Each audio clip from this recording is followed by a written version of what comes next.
Contes et légendes de Paris et de Montmartre. Le lièvre de la forêt de Bondy.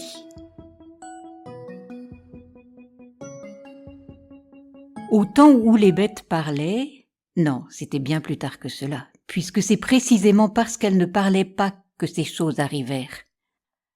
Le lion, dans son langage de bête, prit la parole. « Je vous ai réunis, dit-il, pour vous parler d'une grande injustice dont nous souffrons, nous, les bêtes, et que nous ne pouvons tolérer plus longtemps. » « C'est bien vrai, cria le turbulent fox terrier. « Tais-toi, tu ne sais pas de quoi je veux parler, rugit le lion. « C'est vrai aussi, dit le mouton accommodant. « Je continue, reprit le roi des animaux. Où en étais-je ? Oui, je disais, nous souffrons d'une grande injustice qui est la privation de la parole. Certes, il nous est possible de nous comprendre entre nous, mais pourquoi ne nous est-il pas permis de converser avec les hommes? Bien des malentendus seraient supprimés si nous pouvions défendre vis-à-vis d'eux notre point de vue. Je pense donc qu'il serait utile d'exposer cette équitable revendication au bon Dieu, qui, étant juste, ne pourra qu'y faire droit. »« Oui, oui !» crièrent d'une voix toutes les bêtes. « Nous sommes donc d'accord. Mais il y a une difficulté. Il est très malaisé de parler au bon Dieu qui ne reçoit guère, vu son grand âge. Aussi, ai-je pensé à faire parvenir notre requête par l'intermédiaire d'un saint. Mais lequel ?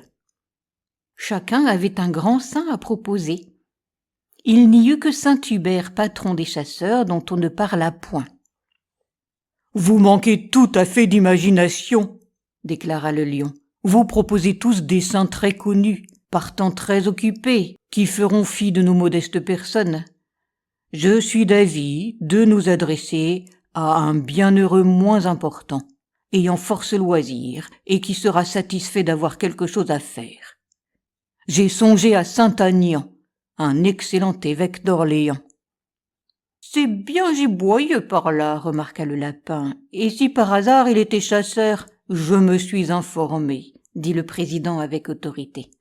Saint-Aignan n'a voulu chasser qu'une fois dans sa vie.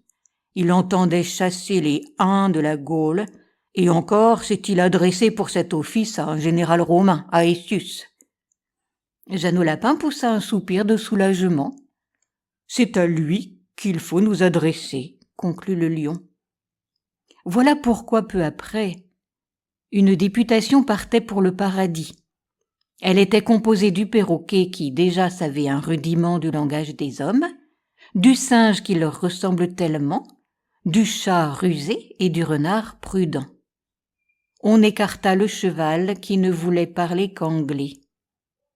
Les délégués trouvèrent Saint-Aignan très ennuyé parce qu'il ne rencontrait plus le moindre bienheureux, ni même le petit chérubin à qui placer son histoire des uns et des autres, plaisanterie dont il était seul à rire. Il accueillit donc avec joie la requête des animaux, et s'en fut aussitôt la transmettre au Père éternel. Celui-ci se montra moins empressé. Il se fit même, si l'on peut dire, tirer l'oreille, mais enfin pour se débarrasser de Saint-Aignan, et craignant que tout cela ne finît par l'histoire des Huns, il accorda qu'une fois dans l'année, le 17 novembre, jour de la fête de l'évêque d'Orléans, les animaux auraient l'usage de la parole humaine. D'où le dicton à la Saint-Aignan, les bêtes parlent une fois l'an. Dans la rue Pastourelle vivait, sous le bon roi Henri IV, un honnête marchand drapier nommé Nicolas Chanteloup, craignant Dieu, sa femme et les exempts.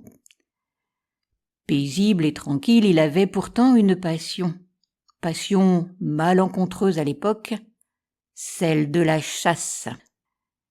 Né dans un village de Sologne, à l'orée de bosquets giboyeux, il avait pratiqué le braconnage dans sa jeunesse. Depuis qu'il était marié et établi à Paris, dans la boutique héritée de son père, il n'avait bien entendu plus jamais touché un fusil de chasse, ni posé un collet. Cela lui manquait. Il n'était guère facile à un modeste bourgeois de Paris sous l'Ancien Régime de chasser. Ce jeu était réservé aux rois et aux gentilshommes. D'ailleurs, toutes les forêts étaient royales ou seigneuriales. Un jour, cependant, les hasards du commerce amenèrent dans la boutique de Nicolas, à l'enseigne du drap fleuri, un compère à la mine réjouie, qui avait nom Étienne Trébuchet. Ce bon vivant était envoyé chez notre drapier par un de ses vieux chalands et amis. Les chalands de Nicolas étaient tous des amis. Il désirait acheter une pièce de drap, sur laquelle il lèverait pour lui un habit et des robes pour ses 2 filles, Rosine et Marie-Jeanne. Son choix fut long à fixer, car il avait son goût, et chacune de ses filles lui avait fait à la maison force recommandations parfaitement discordantes. Un semblable marché ne se traite pas sans que l'on cause de choses et d'autres. Dans la conversation, Nicolas Chanteloup avait confié à Étienne Trébuchet qu'il savait, campagnard, son regret de ne point chasser. Trébuchet l'arrêta. « Quoi ?» dit-il. « Est-ce là votre souci ? Vous chasserez, compère, aussi bellement que le roi lui-même ? C'est le père Trébuchet qui vous le dit. » Là-dessus, il révéla à Nicolas, transporté, qu'il possédait près de l'abbaye de Livry une auberge qu'il tenait avec ses filles. L'abbaye de Livry, chacun le sait, était à la lisière de la forêt de Bondy, forêt d'autant plus giboyeuse que personne n'y chassait. Trébuchet possédait un excellent fusil qu'il prêterait volontiers à Nicolas, et celui-ci pourrait satisfaire sa passion. Le jour convenu fut le 17 novembre. Avant l'aube, à ce moment de l'année les jours sont courts et il y a près de 4 lieues pour aller de la rue Pastourelle à Livry, Nicolas prit congé de sa femme, à qui il laissait la garde de la boutique. Dame Hyacinthe, l'épouse de Nicolas, n'avait montré qu'un faible enthousiasme pour cette expédition cynégétique. Elle avait d'abord vitupéré à son ordinaire, car elle était de tempérament sanguin, et le fait d'avoir apporté en dot le drap fleuré ne lui conférit pas une mince autorité dans son ménage. Pour la première fois de sa vie conjugale, elle voyait son mari sourd à ses criailleries, tant était forte son envie. Alors, elle s'était rabattue sur les sarcasmes. « C'est un beau seigneur que Nicolas Chanteloup pour aller courir le lièvre dans les forêts du roi. Sans doute espère-t-il être distingué et peut-être nommé grand louvetier de France, à moins qu'il ne soit arrêté par les archers et envoyé en quelque prison méditer sur les inconvénients du braconnage. » Nicolas avait fait sourde oreille. Elle ne s'était pas découragée. Le gibier que l'on rencontre dans la forêt de Bondy est un gibier qui chasse plutôt qu'il n'est chassé. Il y a plus de batteurs d'estrade et de coupe-jarrets que de lièvres et de lapins dans ces lieux, qui ont la plus sinistre renommée. Cette dernière réflexion avait fait impression sur l'esprit de Nicolas, qui n'était pas plus brave qu'un autre qui ne l'eût guère été. Mais sa résolution était prise. Le Nemrod qui veillait dans son cœur parlait plus haut que sagesse, prudence et couardise. Il laissa sa femme en courroux et grimpa dans la carriole de louage qui l'attendait. Il était encore bon matin quand il arriva au bouchon du père Trébuchet. Ah, la bonne auberge! Dans la salle brillait un beau feu, et devant ce feu rôtissait un merveilleux quartier de venaison, avec un chapelet de petits oiseaux bardés de lard pour lui tenir compagnie. Trébuchet en personne, le ventre ceint d'un tablier blanc, attendait l'hôte, escorté de 2 jeunes filles ravissantes que déjà Nicolas connaissait par leur nom, Rosine et Marie-Jeanne. Il n'est pas sage de partir en forêt le ventre vide. La venaison est une bonne mise en train pour un chasseur, et le drapier ne pouvait faire à l'aubergiste l'affront de mépriser son repas et de ne pas vider à sa santé un verre de vin, d'autant que de belles bouteilles à la panse poussiéreuse étaient en train de se mettre à l'unisson de la chaleur ambiante. Nicolas prit donc place à table. Il fit honneur aux viandes, et plus encore au bourgueil clairé emprisonné dans les bouteilles. La conversation du père Trébuchet était instructive, le babillage de ses filles amusant. L'un expliquait les mœurs et coutumes du gibier de la forêt, les autres s'enquéraient des dernières modes de Paris. L'Angélus de midi avait sonné depuis longtemps quand Nicolas, armé d'un solide fusil de chasse, lesté d'un confortable repas, se dirigea vers les lieux de ses futurs exploits. Il n'avait pas de temps à perdre s'il voulait, chargé de gibier, retrouver sa carriole avant la nuit et être rentré à Paris à une heure qui ne mécontenta pas trop dame Hyacinthe, dont déjà il se figurait l'accueil inharmonieux. Mais que ne braverait-on pas quand on est un vrai chasseur ? Nicolas pénétra résolument dans la forêt. Celle-ci était immense. Elle couvrait tout le territoire de ce qui constitue aujourd'hui les communes de Livry, d'Aulnay-sous-Bois et de Bondy. Le soleil, déjà rougeoyant d'arrière-automne, se jouait entre les branches sans feuilles, allongeant des ombres inquiétantes. Nicolas marchait. Une ou deux fois, il pensa voir du gibier qui passait hors de sa portée, mais dont la vue l'encourageait à avancer. Il prit un sentier où il croyait discerner une coulée de lapins, et un autre où il reconnut la trace d'un chevreuil. Le silence était profond. Parfois pourtant des bruits frappèrent son oreille.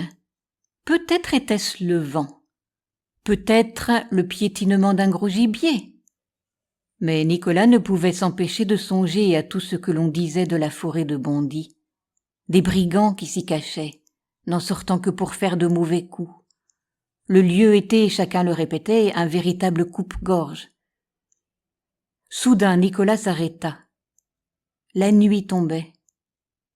Il regarda autour de lui pour s'orienter et ne put se dissimuler qu'il était perdu. Et avec cela, pas une pièce de gibier dans son bissac, car il en avait apporté un et de taille. Mais que voit-il là par terre qui s'agite ? Un lièvre ? À n'en pas douter, un beau gros lièvre roux. Il va tirer, mais il s'approche pour être à meilleure portée. Le lièvre remue, mais ne se sauve pas. Et lorsque Nicolas se trouve tout près, il se rend compte pourquoi l'animal peureux l'a si bravement attendu. Le lièvre est pris dans un collet. Les collets, c'est son affaire. Il se baisse, saisit l'animal, le débarrasse de son lien et le met tout vivant dans son bissac. Il le tuera plus tard. Pour l'instant, il faut aller au plus pressé. Et le plus pressé, c'est de rentrer. Car s'il est glorieux de rapporter du gibier à la maison, encore faut-il rejoindre cette maison. Il revient sur ses pas. La nuit est close. Il ne reconnaît plus les chemins par où il est passé. Certainement, il n'a jamais vu ce chêne fourchu. Et il pourrait jurer que ce tremble n'était point à cette place. Sa fierté de rapporter dans son bissac de quoi confondre dame Hyacinthe le cède à la crainte de ne plus jamais voir cette irritable personne. Ah, que ne donnerait-il maintenant pour s'entendre rabrouer par elle ? Et puis, quelle est cette lueur qu'il aperçoit à travers les arbres ? Sûrement un campement de bandits. Et là, cette ombre, à droite du gros pin branchu. N'est-ce pas un brigand à l'affût ? Ah, Nicolas Chanteloup, marchand drapier à l'enseigne du drap fleuri, se dit-il à mi-voix, dans quel guêpier as-tu été te fourrer ? Tu aurais mieux fait de rester chez toi, ou tout du moins de contribuer à boire et à causer au cabaret du père Trébuchet.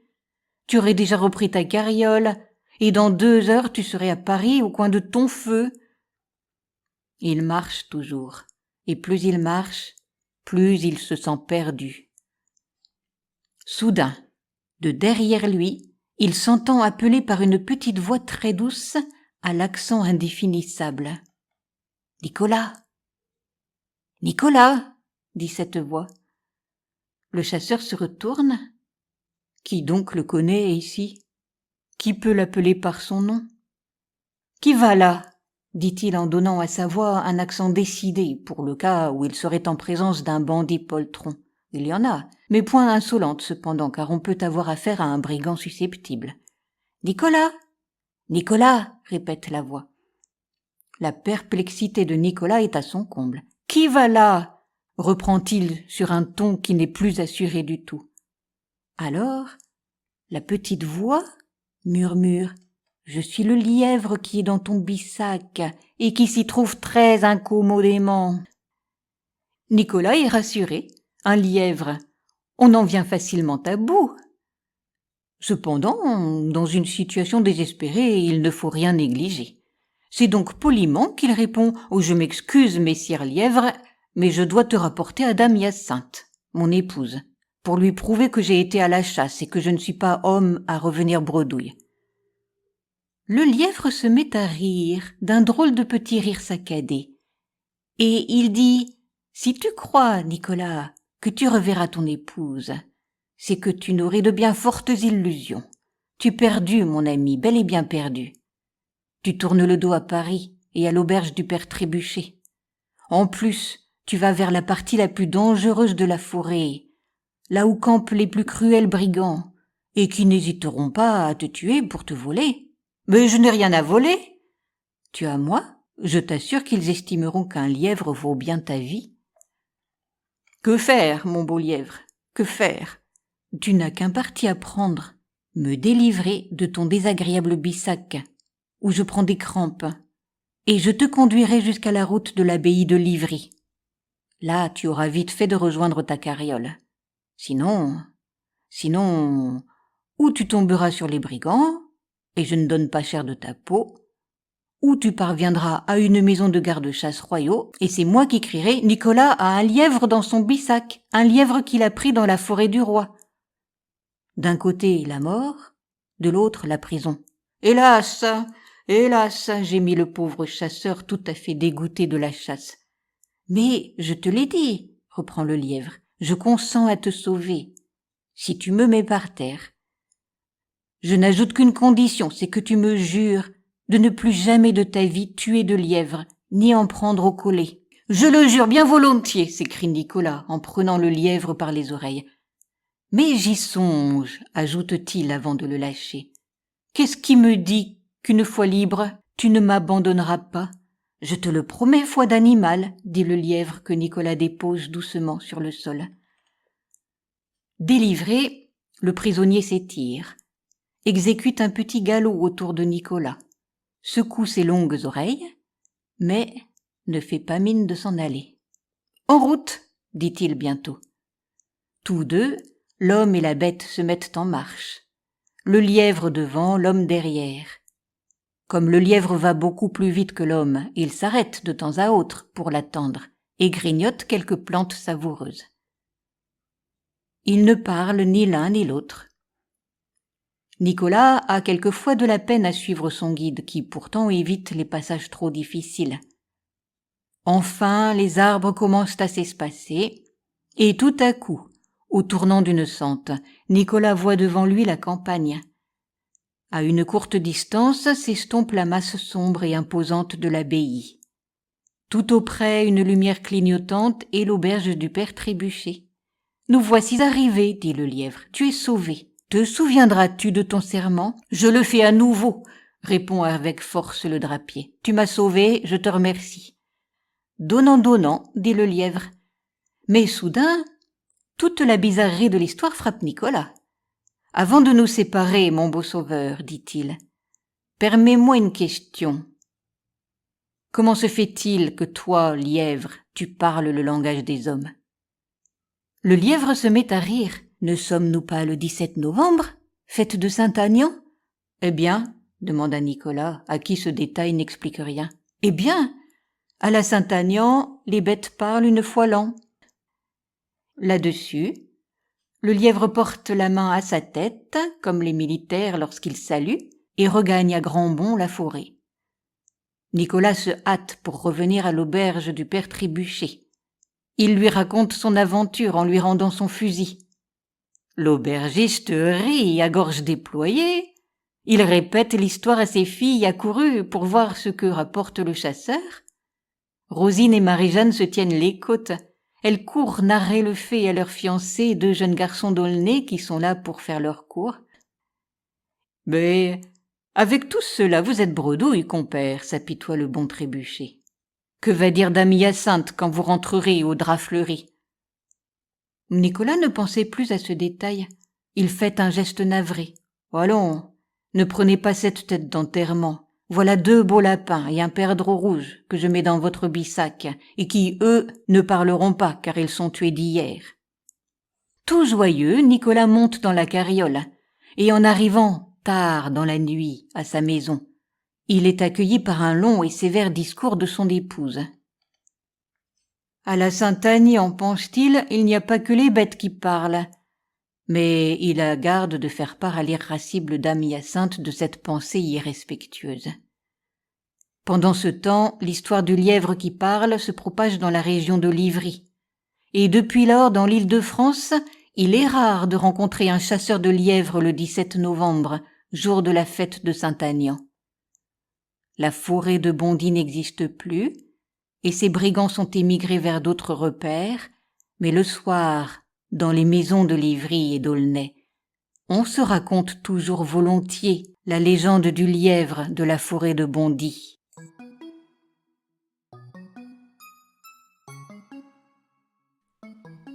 À bientôt pour de nouvelles aventures. Vous pouvez retrouver Histoire et Poésie sur ma chaîne Entendre lire.